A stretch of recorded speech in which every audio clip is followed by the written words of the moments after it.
अपर collector पवन जैन और SDM स्तर के अधिकारियों के निर्देश पर निगम के रिमूवर अमले ने सबसे पहले सीलिंग की जमीन पर बिना अनुमति बने रिवाज गार्डन और प्रेम बंधन गार्डन को तोड़ने का काम शुरू किया। दरअसल यह दोनों गार्डन सीलिंग की जमीन पर बनाए गए थे। कार्रवाई शुरू होते ही क्षेत्र में अचानक हड़बड़ी का माहौल बन गया।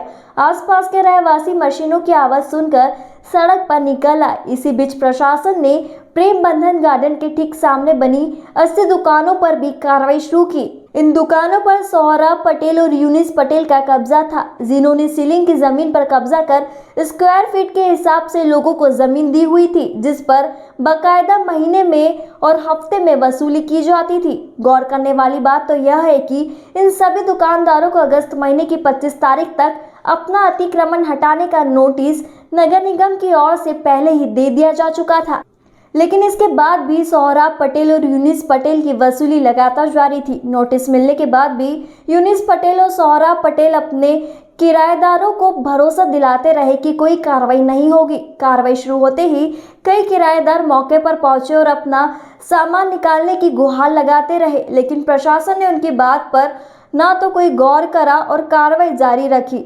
इस पूरी कार्रवाई में निगम के कई उपायुक्त, उपयंत्री, रिमूवल गैंग के कई कर्मचारियों के अलावा पुलिस के 5 सीएसपी स्तर के अधिकारी, थाना प्रभारी, 100 से ज्यादा पुलिस कर्मी मौके पर मौजूद रहे। वहीं निगम की ओर से करीब 150 कर्मचारियों को इस काम के लिए लगाया गया था।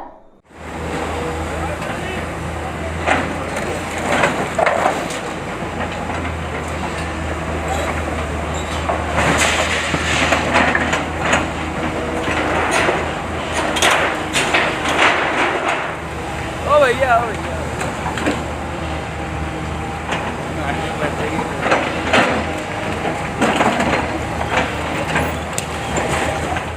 कार्रवाई की जानकारी देते हुए अपर कलेक्टर पवन जैन ने बताया कि मध्य प्रदेश शासन के निर्देशानुसार एंटी माफिया कार्रवाई शुरू की गई है, जिसमें कलेक्टर मनीष सिंह के निर्देश पर प्रेम बंधन गार्डन, रिवाज गार्डन और 80 दुकानों को हटाया जा रहा है।